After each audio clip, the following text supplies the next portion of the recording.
O que será o dia do Senhor? Joel capítulo 1. Comentário de Mário Persona. Quando nós lemos os profetas do Antigo Testamento, é sempre oportuno lembrar que eles não sabiam nada do tempo atual. Eles não tinham condições de enxergar esses últimos 2000 anos da existência da igreja. Eles enxergavam sim o futuro, por revelação dada por Deus, mas não o tempo da igreja. Era como se eles olhassem do alto de uma montanha, vissem a próxima montanha, mas não percebessem o vale que estava aos pés deles, entre uma coisa e outra. Então é sempre importante lembrar isso, para nós não confundirmos o que é dito como se fosse para os nossos dias, como se fosse para os dias de hoje. Se a gente pegasse a Bíblia, nós poderíamos pular dos Evangelhos até o capítulo 4 de Apocalipse, porque toda essa porção que diz respeito à igreja era desconhecida dos profetas do Antigo Testamento. E este aqui é um deles. Ele é um profeta, a gente poderia chamar até de um profeta apocalíptico, porque ele vai falar de coisas que estão escritas depois por João no livro de Apocalipse. Coisas ainda futuras. Ele parte de um princípio, ele parte de uma base. A base que ele usa para falar das coisas futuras é o atual, naquele momento, há 2.800 anos, que foi quando ele escreveu, o atual momento de Israel de total ruína e de perda de todos os seus recursos. Eles estavam vazios dos recursos, por causa da sua desobediência, por causa da sua rebeldia. Então ele usa dessa base para dar início ao seu discurso, para mostrar que, por assim dizer, aquilo não é nada. Aquilo não era nada perto do que viria ainda para esse povo. Que daí vai começar a partir do capítulo 2 em diante, ele vai falar mais dos tempos futuros. Esse livro fala por 5 vezes, Joel menciona o dia do Senhor. E é importante que o dia do Senhor é o dia de Jeová.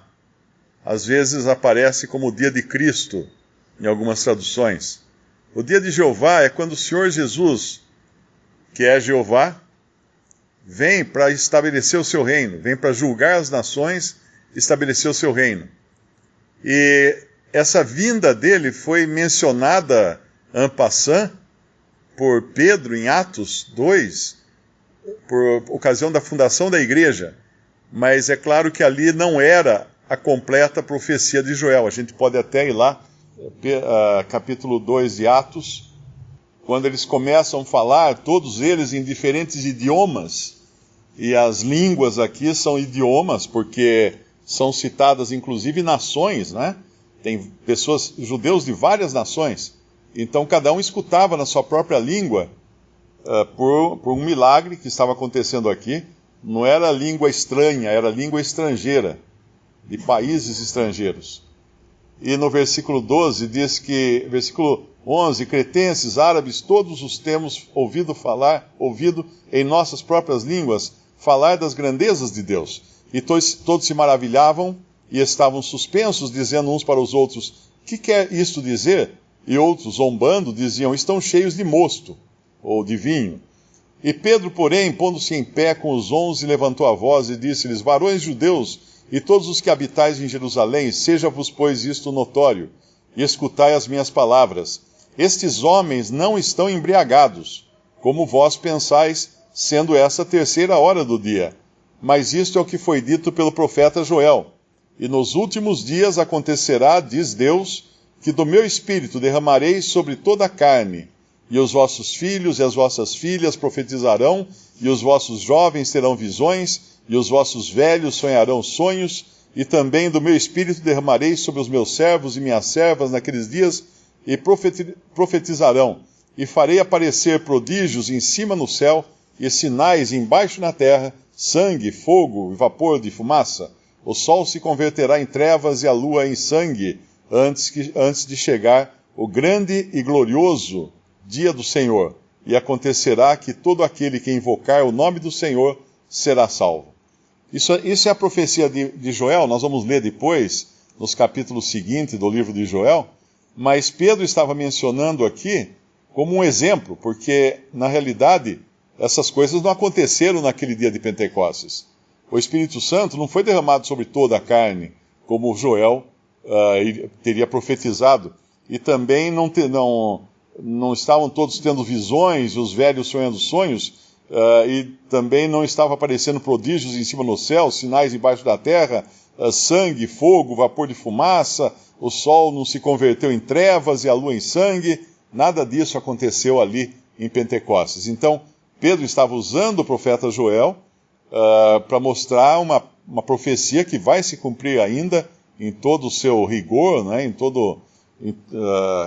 de forma completa, mas falando desse dia do Senhor, que Joel menciona 5 vezes o dia do Senhor no seu livro. E é importante também que nós vamos encontrar depois esse dia do Senhor mencionado nas cartas dos apóstolos, mas referindo-se também à vinda de Cristo para reinar. Não se pode confundir com a vinda do Senhor para buscar sua igreja. O dia do Senhor é para Israel. O dia de Cristo é para Israel. Lá em 1 Tessalonicenses, eu acho que fala, 2 Tessalonicenses capítulo 5, versículo 1, mas irmãos, acerca dos tempos e das estações, não necessitais de que se vos escreva, porque vós mesmos sabeis muito bem que o dia do Senhor virá como ladrão de noite. Pois que quando disserem a paz e segurança, então lhe sobrevirá repentina destruição como as dores de parto àquela que está grávida, e de modo nenhum escaparão. Mas vós, irmãos, já não estáis em trevas, para que aquele dia vos surpreenda como ladrão. Porque todos vós sois filhos da luz e filhos do dia. Nós não somos da noite nem das trevas. Ele está mostrando aqui que não era para eles, não era para os cristãos esse dia do Senhor, mas para aqueles que seriam pegos como de surpresa, como que um ladrão vindo de noite para invadir. E também em 2 Tessalonicenses, capítulo 2, no versículo 1 ele fala: ora, irmãos, rogamo-vos pela vinda de nosso Senhor Jesus Cristo e nossa reunião com ele, isso é uma coisa, isso é o arrebatamento da igreja, que não vos movais facilmente do vosso entendimento, nem vos perturbeis, quer por espírito, quer por palavra, quer por epístola, como de nós, como se o dia de Cristo estivesse já perto. Esse dia de Cristo, em outra versão, fala dia do Senhor. E na versão do Darby ele fala dia do Senhor também, mas seria literalmente dia de Jeová. Esse dia de Cristo ou dia do Senhor. Porque esse dia do Senhor virá depois da tirada da igreja da terra. Ninguém de maneira alguma, versículo 3, vos engane, porque não será assim sem que antes venha a apostasia e se manifeste o homem do pecado, o filho da perdição, o qual se opõe e se levanta contra tudo que se chama Deus ou se adora, de sorte que se assentará como Deus no templo de Deus, quando parecer Deus. Então, esse dia do Senhor, nós não estaremos aqui para assistir isso. A igreja terá sido levada pelo menos 7 anos antes, levada da terra 7 anos antes. E esse dia do Senhor é também preciso não confundir com o dia de Deus. Em 2 Pedro, capítulo 3, primeiro começando pelo versículo 11, aqui ele repete, no versículo 10, ele repete mais uma vez o dia do Senhor, em 2 Pedro 3,10, mas o dia do Senhor virá como ladrão de noite, no qual os céus passarão com grande estrondo, os elementos ardendo se desfarão, e a terra e as obras que nela há se queimarão. Havendo, pois, de perecer todas essas coisas, que pessoas vos convém ser em santo trato e piedade. E aí ele vai falar do dia de Deus, que é outra coisa. Aguardando e apressando-vos para a vinda do dia de Deus, em que os céus em fogo se desfarão e os elementos ardendo se fundirão.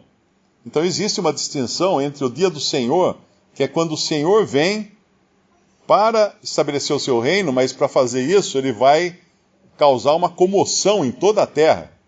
Nós sabemos que não será gratuita a vinda dele. A terra vai se rachar ali em Israel, os montes vão ficar abalados, tem regiões da terra que vão se transformar em desertos. Tudo isso com a vinda do Senhor para julgar as nações. Esse é o dia do Senhor, o dia de Jeová. Mas depois, no final de tudo, haverá também o dia de Deus, que é o versículo 12. Aguardando e apressando-vos para a vinda do dia de Deus, em que os céus em fogo se desfarão e os elementos ardendo se fundirão. Mas nós, segundo a sua promessa, aguardamos novos céus e nova terra, em que habita a justiça.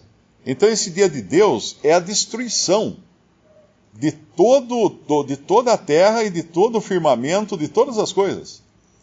Quando Deus vai passar a régua na criação original, vai dar um fim no tempo e no espaço, na matéria, e vai trazer à cena uma nova criação. Uma nova terra e novos céus também, que é mencionado no final do livro de Apocalipse. E pouca coisa se fala desses novos céus e dessa nova terra, porque nós não teríamos como entender, porque não será mais uma terra e céus sujeitos ao tempo. O tempo vai terminar. O tempo foi criado quando a matéria, como nós a conhecemos, foi criada. E essa nova terra será de outro tipo de, vamos chamar substância, né, para não chamar matéria, mas será de uma outra coisa. Não temos ideia do que seja, porque o nosso cérebro foi criado para viver no tempo material, no tempo e no espaço desse que nós vivemos, nas coisas tridimensionais. Então esse dia do Senhor será a reforma da terra para começar o milênio de Cristo, quando os judeus que entrarem nesse milênio, um remanescente de judeus fiéis, e também gentios, habitarão na terra por 1000 anos. Às vezes no Antigo Testamento pode-se confundir a nova terra, é chamada também de nova terra, essa terra dos 1000 anos. Não é chamada da nova terra do estado perene, né? do estado eterno. Mas essa nova terra dos 1000 anos, ela também vai ser passageira, porque virá o dia de Deus, não o dia do Senhor. O dia do Senhor dá início a ela. O dia de Deus que termina, então, com todas essas coisas que nós conhecemos hoje. E Joel, então, para falar disso, ele parte do estado de ruína em que eles estavam, ali que Israel tinha chegado, para mostrar o quanto eles estavam longe de Deus e as consequências desse distanciamento de Deus e dos seus pecados. E agora, então, ele mostra que eles tinham perdido tudo aquilo no que eles confiavam, que eram as coisas que eram os benefícios que Deus havia dado para eles na terra, lhes foi tirado. E nada mais eles tinham. Ele mostra isso porque ele quer dar um exemplo do que vai acontecer também quando vier o dia do Senhor. Um pouco antes do Senhor vir para estabelecer o seu reino na terra, os judeus também ficarão despidos, né, desprovidos de todas as coisas. Eles ficarão num estado totalmente lamentável. Eles vão sofrer muito na grande tribulação, e quando o Senhor vier, eles vão ter nada, absolutamente nada. A única esperança em que se agarrar será o próprio Senhor, nesse que Joel chama de dia do Senhor. É interessante também que Joel, quando ele faz toda essa referência ao produto da terra, não é? As plantações, o trigo, a oliveira, a falta de azeite, toda a destruição da lavoura da qual eles dependiam, Malaquias, no capítulo 4, vai mencionar também algo relativo não àquele estado de Israel naquele momento, mas ao dia do Senhor, quando o Senhor vier. E ele vai falar então que eles serão como palha, os ímpios serão como palha. Capítulo 4 de Malaquias, versículo 1, porque eis que aquele dia vem ardendo como forno, todos os soberbos e todos os que cometem impiedade serão como palha, e o dia que está por vir os abrasará, diz o Senhor dos Exércitos, de sorte que lhes não deixará nem raiz nem ramo. E é basicamente a descrição que Joel está fazendo ali do estado deles, né? Que a lavoura deles não tinha nem casca mais as oliveiras. Tinha perdido até a sua casca. E essa destruição era uma figura do que viria no dia do Senhor. Mas ele dá, lá em Malaquias, ele dá a solução. Mas para vós que temeis o meu nome, nascerá o sol da justiça, e a salvação trará debaixo das suas asas, e saireis e crescereis como os bezerros do cevadouro, e pisareis os ímpios, porque se farão cinza debaixo das plantas de vossos pés. Naquele dia que farei, diz o Senhor dos Exércitos, lembrai-vos da lei de Moisés, meu servo, o qual lhe mandei em Horebe, para todo Israel, a qual são os estatutos e juízos. Eis que eu vos envio o profeta Elias, antes que venha o dia grande e terrível do Senhor, ou de Jeová, e converterá o coração dos pais aos filhos e o coração dos filhos a seus pais, para que eu não venha e fira a terra com maldição. Então aqui ele está se referindo a esse dia do Senhor que virá depois. E é evidente aqui, não é, que nada tem a ver com cristãos, isso aqui. Porque nos fala da lei de Moisés, nos fala de Horebe, do Monte Horebe, nos fala de Israel, para todo Israel, seus estatutos e juízos. E também, no versículo 3, jamais um cristão pensaria em pisar os ímpios. Como fala aqui, pisareis os ímpios. Nós sabemos que o Senhor não ensinou nenhum cristão a pisar os ímpios, porque o nosso lugar não é aqui na terra, não é destruir inimigos terrenos. A nossa luta é contra as potestades dos lugares celestiais. Mas Israel sim, Israel tem um lugar na terra, então eles pisarão os ímpios, como ele fala aqui no versículo 3 de Malaquias capítulo 4. Então nada disso tem a ver com igreja, é sempre bom frisar, porque dentro da cristandade existe uma salada geral, quando se mistura as coisas que são para Israel e as coisas que são para a igreja. E aí, claro que acaba totalmente o entendimento das Escrituras e se deixa de dividir as Escrituras de maneira correta, como nós devemos fazer. Visite Respondi.com.br. Visite também 3minutos.net.